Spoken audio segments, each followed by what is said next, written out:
Hi everybody, today I'm going to be testing out Half-Life 2's 3D. Where is she? Oh, there she is. Now the Source engine occasionally has problems with 3D, but Half-Life 2's implementation is pretty good.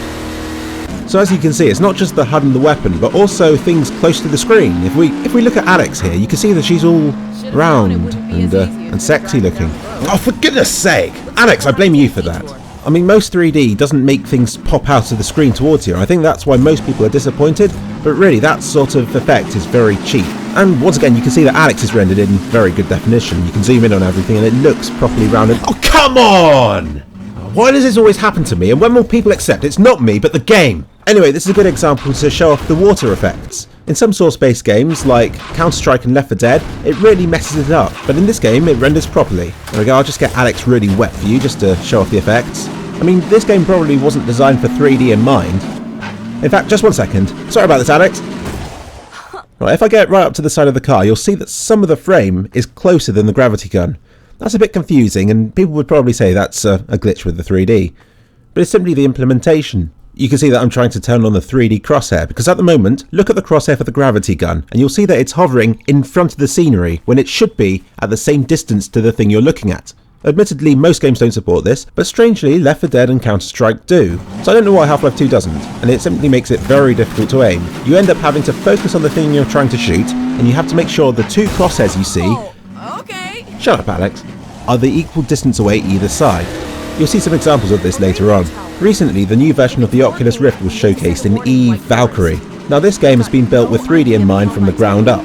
And you can imagine how realistic it will look just from this video here. I mean, look at the vehicle cage. It really does stand out and almost puts things into perspective. However, since with space lots of things tend to be a long way away, it won't show much depth beyond the cockpit. Even though Half-Life 2 has very convincing 3D, beyond the cage of the vehicle you can't see much that's 3D when driving along. It really stands out when you're walking into smaller areas, which I'll be doing in a second. There we go, there's some cheap 3D effects for you people. All we need now is a propeller flying towards the screen, or a headcrab. Come on, there's got to be a headcrab here somewhere. Anyway, I'll try to get to a firefight in a second. If I just go up to this wheel here, now might be a good time to pause the video. Now this distant storm interested me more than it should do. I mean, it looks a long way away and it's quite boring in 3D, but that's just the point. In most Source games, the skybox goes a bit dodgy. I'll be uploading a video of Left 4 Dead where you can see this in the water glitching out, but this game does it perfectly. Now I've waited for this moment. What could this mountain be? Is it important or is it just a bit of scenery? So being me, I booted up Google Earth and here's some 3D footage of the Matterhorn. The problem with Google Earth is that it doesn't look that 3D unless you're very close to an object. It's as if you're a person flying around in space, when really the viewpoint should be further apart so you can really get a sense of the 3D. Here we go, here's the Matterhorn up closer. Now you can see the 3D. But why am I even showing you this? Back to Half-Life 2. How did she get up there? Anyway, onwards and inwards into the dark, scary hole. I'll keep a lookout while you poke around inside. Yeah, sure you will, Alex. All good, dangly things. This will look good in 3D. And look, I managed to mess it up already. Imagine what a Let's Play series from me would be like. No, don't.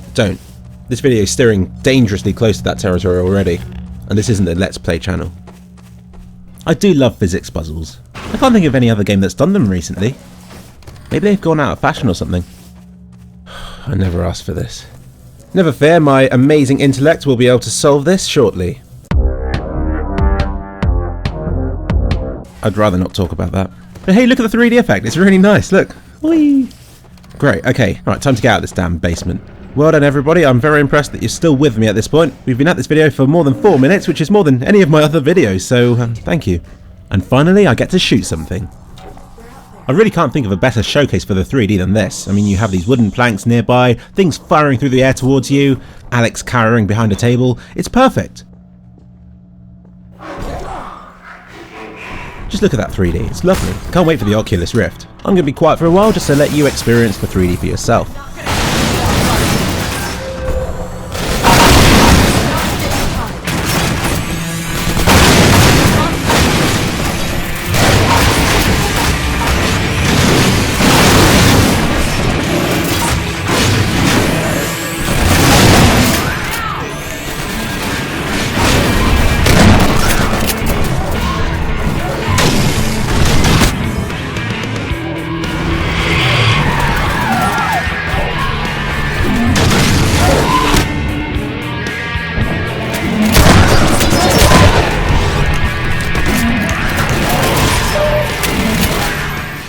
Here we are. Now this is where the 3D becomes impossible to aim with.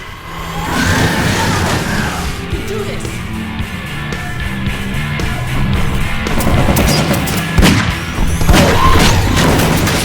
Okay, now I'm getting my ass handed to me, and not in a good way, so I'm going to do some Grand Theft Auto action.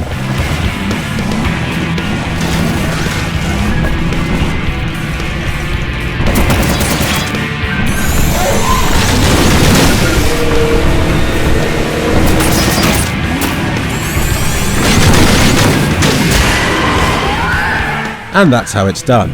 Now the music suggests that there are still some more enemies out there, but I'm going to go check on Alex. I can't leave her for 10 seconds without her getting stuck in something, can I? Well, here's Alex trying to showcase the 3D effects. And since we've just gone past the magical 6-minute mark, I'm going to stop this video here. Thank you for watching. Like, comment and subscribe. See you next time, and watch out for the windows.